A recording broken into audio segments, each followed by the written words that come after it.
5 years. I played the role for that long, the silent spouse, the kind grin. She sacrificed her academic career to help her husband run his business empire, or at least that's how he presented it to the rest of the world. It began slowly. Condescension, the flattering pats on the head that pass for affection. Like a Wall Street villain, he would swirl his scotch and remark, "You wouldn't get it, Marissa. When it comes to reading bedtime stories, your degree in literature is excellent.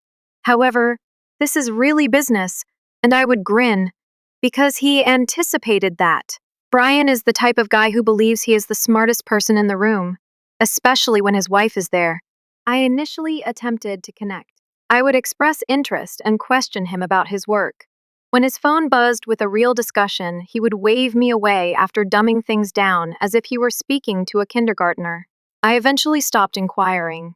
He ceased hiding at that point. By year 2, he began answering business calls on speakerphone in front of me, which was inappropriate. Financial records were strewn about like junk mail by the 3rd year. He was publicly making fun of me in front of friends by the 4th year. By the 5th year? He was having an affair with his sister's best friend, Vanessa.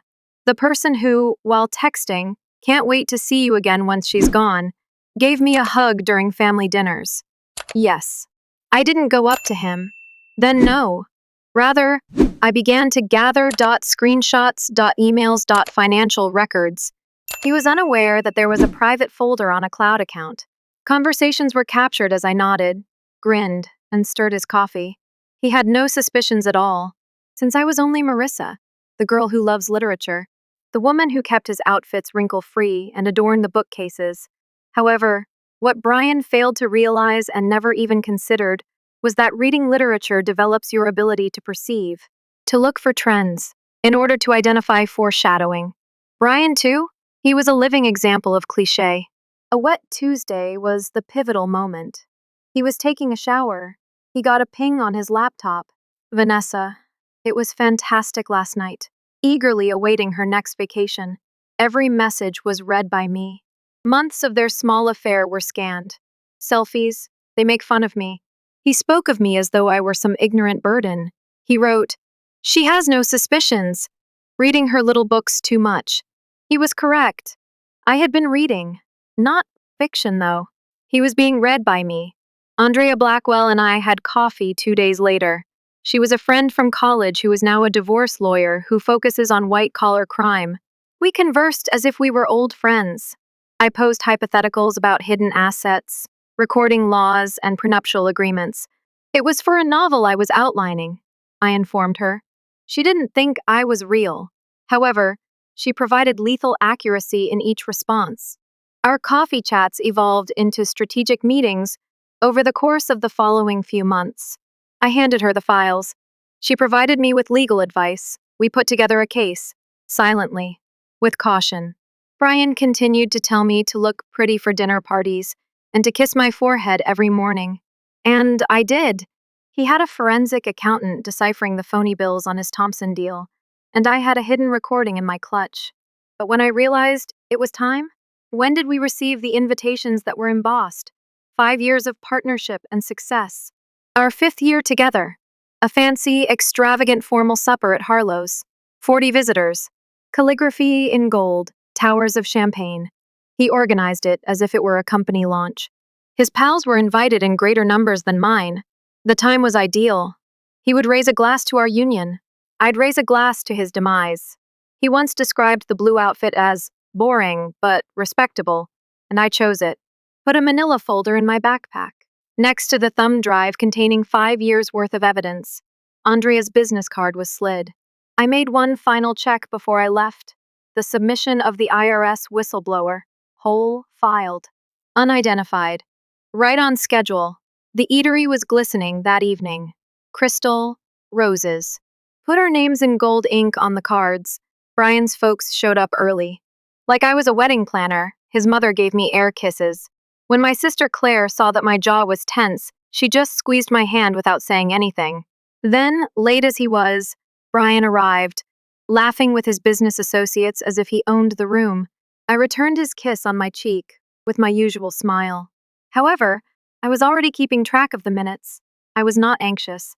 I felt prepared, because occasionally, the greatest way to wrap up a narrative is to let the antagonist to give his monologue first. He tapped his glass, and I can still hear the chiming of the silverware. Brian has always enjoyed being the center of attention. Regardless of the setting, a boardroom, a birthday celebration, or a goddamn funeral, his voice became deeper and more purposeful. The moment people began to pay attention, like a Rolex and TED Talk, like a Roman monarch, he cleared his throat while holding a glass of vintage champagne at the head of the table. "To 5 amazing years?" he exclaimed. Everyone gave a clap, grinned. I remained motionless. After giving me a quick glance, he lifted the glass. He pointed to me and said, "I want to thank my beautiful wife, who, let's be honest, has survived a lot being married to me." Polite giggles. I looked him in the eye. He didn't flinch. "She entered my life while I was still getting my bearings. I used to believe that a woman majoring in poetry could manage a home." More giggling. This time a bit sharper. Beside me, I sensed my sister's tension. However, Brian went on. "She's persevered. 5 years. An unemployed gold prospect becomes a real estate wife." A couple of uncomfortable giggles. Some didn't even raise their eyes. Unaware that the room was beginning to change, he grinned more broadly. Or perhaps he didn't give a damn. Because he was a man so enmeshed in his own illusion that he confused harshness with charm. I didn't wince. I didn't make an excuse. Did not weep into a linen napkin as I was prescribed to do. I simply waited. I reached into my purse after the clinking glasses subsided, and the laughter stopped. Not a drama. Not a word. There was only one manila folder, nicely arranged on the table next to my unfinished dessert. He scowled. "What is this?" I gave a quiet smile. "A present, given that you enjoy speaking." He pulled it open. Then everything came to a halt. A copy of the financial report, which revealed the $3 million moved from our joint account to a fictitious consulting firm registered in Vanessa's cousin's name, was on the first page. A chain of emails was the second. Vanessa and Brian, stamped with the date, time stamped, talking about completing the asset transfer after Marissa signs. Photos on page 3. The sleazy sort? No. The expert variety, at 10:42 p.m. Vanessa and Brian walk inside his office, set to depart at 3:17 a.m. She was wearing my coat. Pale, he looked up. After that, returned to the folder. Andrea was on page 4. In order to exclude me from any future settlements, Brian tried to transfer real estate holdings into shell corporations, according to a written affidavit. He flipped more quickly. His hand began to tremble. He paused on page 8. "Have you been watching me?" he hissed. I cocked my head. "I have been recording. You have been making commitments." There was silence at the table. The buzz of the air conditioner was audible, the soft shuffle of a person carefully setting down their fork. It appeared as though Tom, Brian's business partner, planned to slip beneath the table. Brian abruptly got to his feet, attempting to collect the folder as if it were radioactive. "You don't comprehend," he shouted, raising his voice. "It doesn't look like this." "No," I answered as I stood up. "It looks exactly like that." I pulled a USB drive out of my backpack as well. Red, IRS copy is the label. I set it next to the folder, in case you attempt to destroy anything. His mother got to her feet at that point. Diane once informed me that divorce is what poor people do when they run out of patience. May God bless her. She gave Brian a glance as though she hadn't seen him before.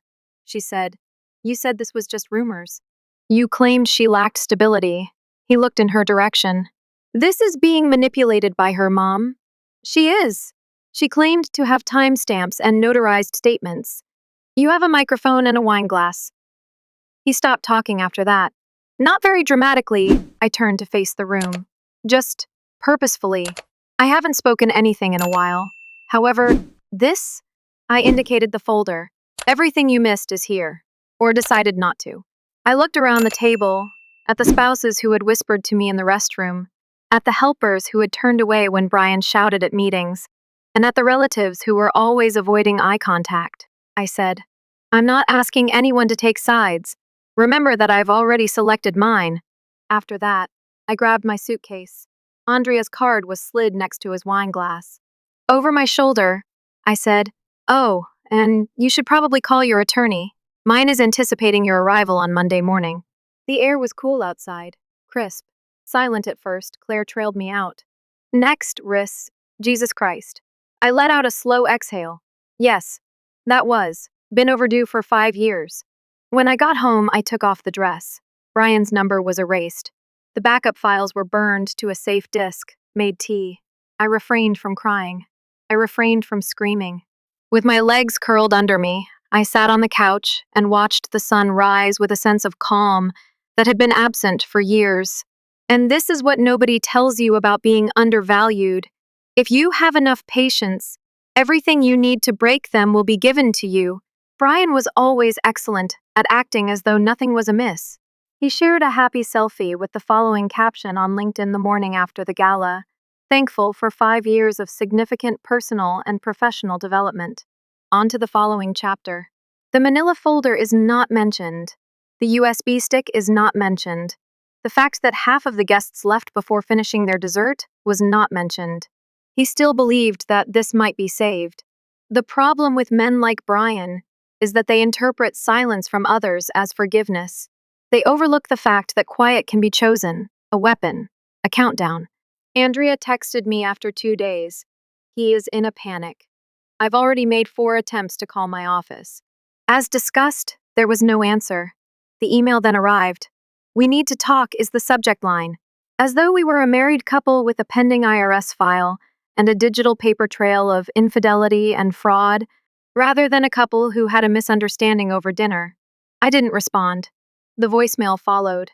Marissa, look, we can still repair this even though I have no idea what that stunt was. You're sensitive. It's all right. I pardon you. I almost burst out laughing. Did he forgive me? Reframing reality to suit his ego was something he always did.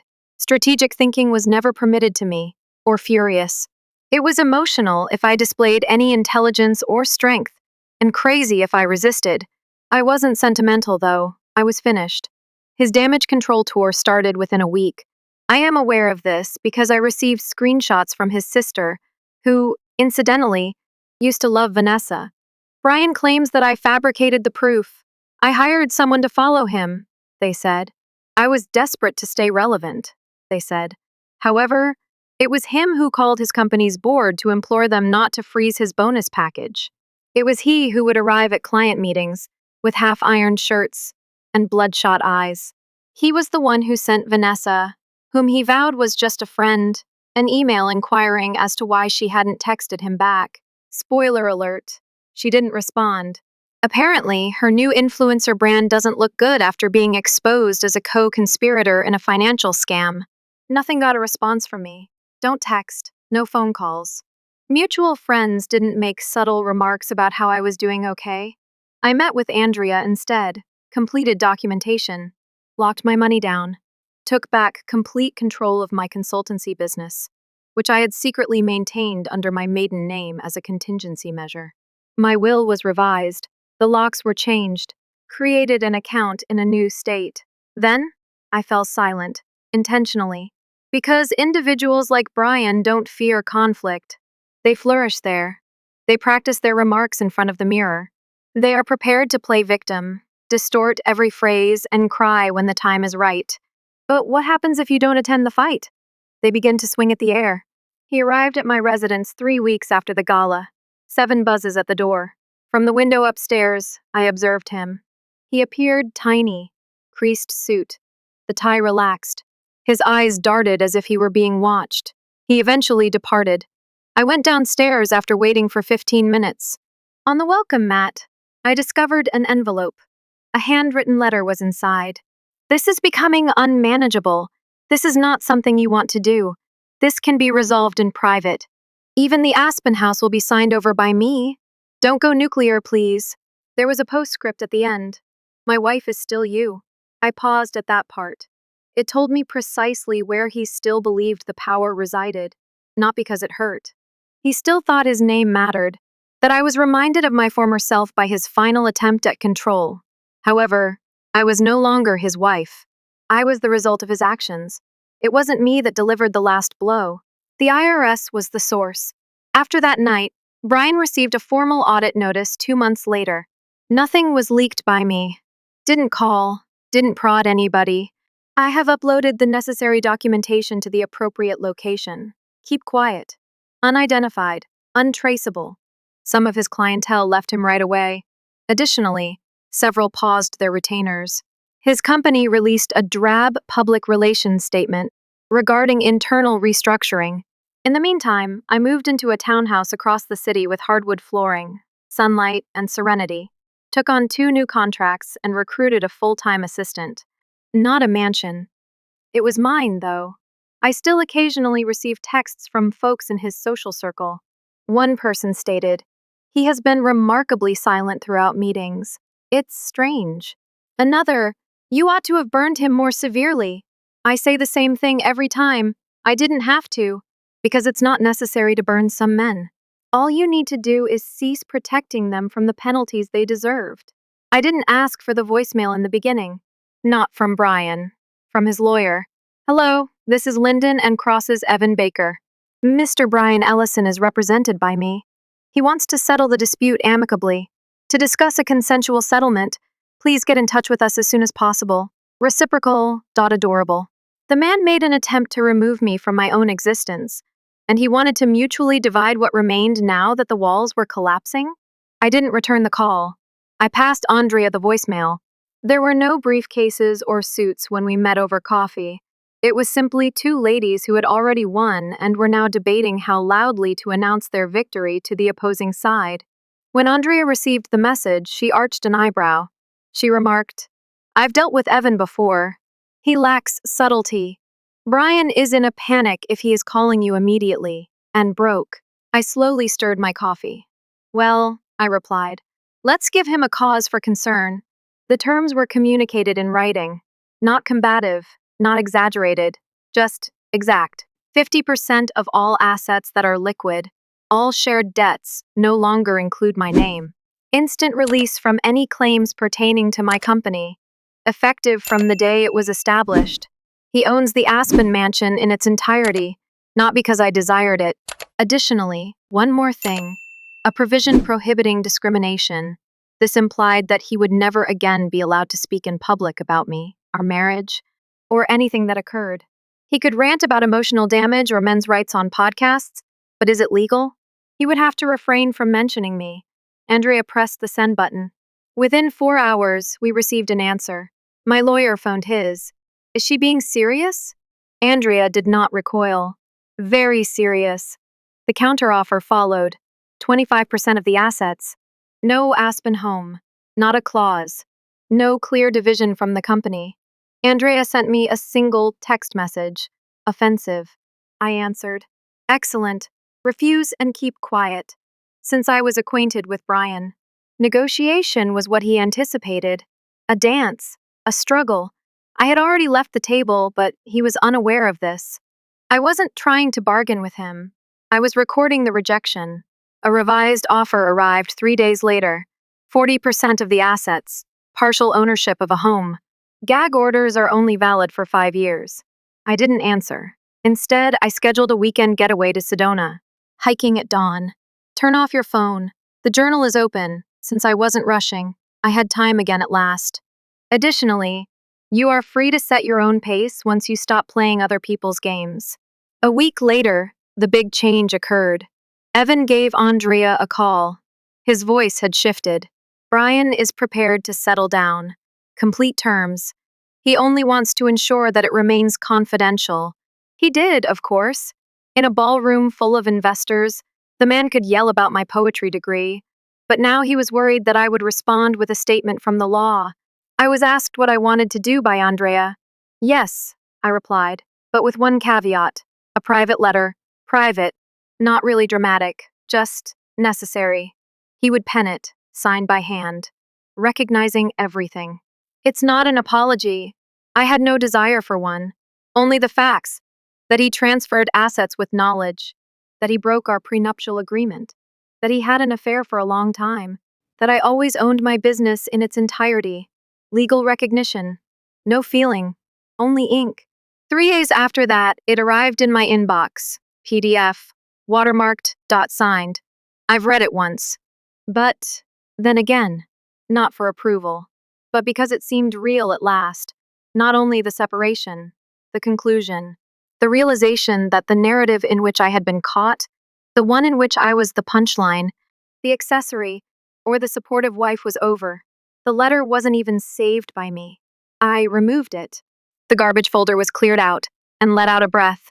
2 weeks later, the formal settlement was reached. We used a proxy to sign. I didn't see him again. No courtroom. Not a press. Just a courier carrying the last envelope and neat signatures. Within, the Aspen House's deed a check. Additionally, a folded note that wasn't needed by law, it simply stated, "You prevail." He was still unable to grasp it. Winning was never the goal here.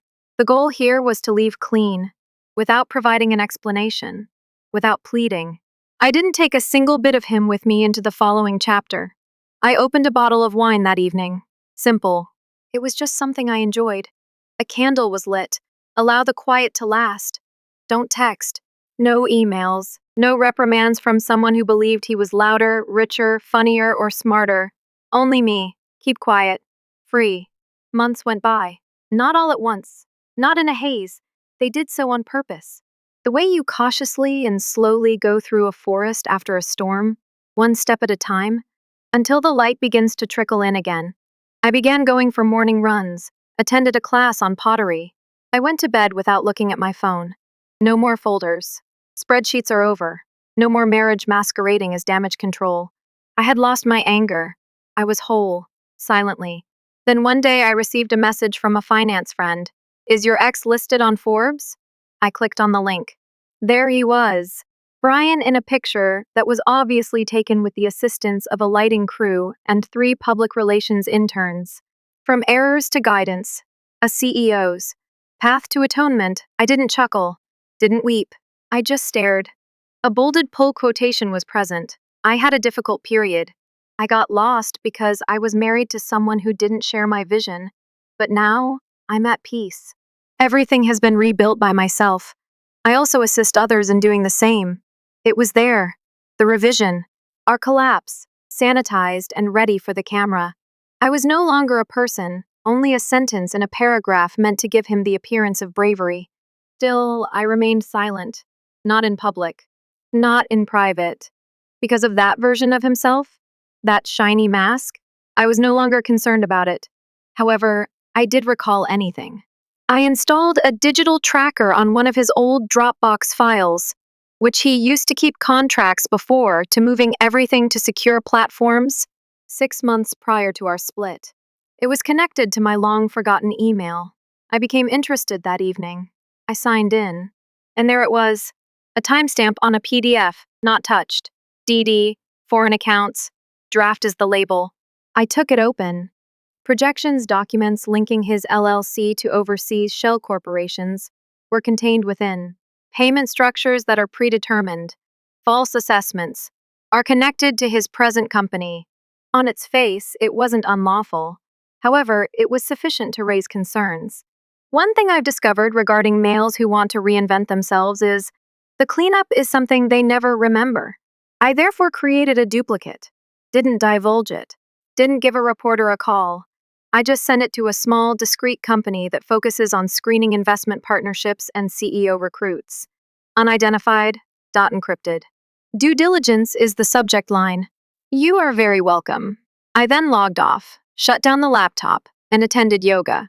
The same friend texted me 3 weeks later. Brian was recently kicked out of a big transaction. Something regarding risk that isn't mentioned. The board is going crazy. I responded using just one emoji. He never got back to me. Don't apologize. Don't deny. No justification. Just silence. Long before he ever learned to fear it, I had mastered that type. I'm frequently asked how I managed to leave the house without setting it on fire. In all honesty, I didn't win by walking away. To stop bleeding, I left. To create a life free from the necessity for footnotes and folders to explain myself, where I could make someone feel huge without having to play tiny. I own my own business now.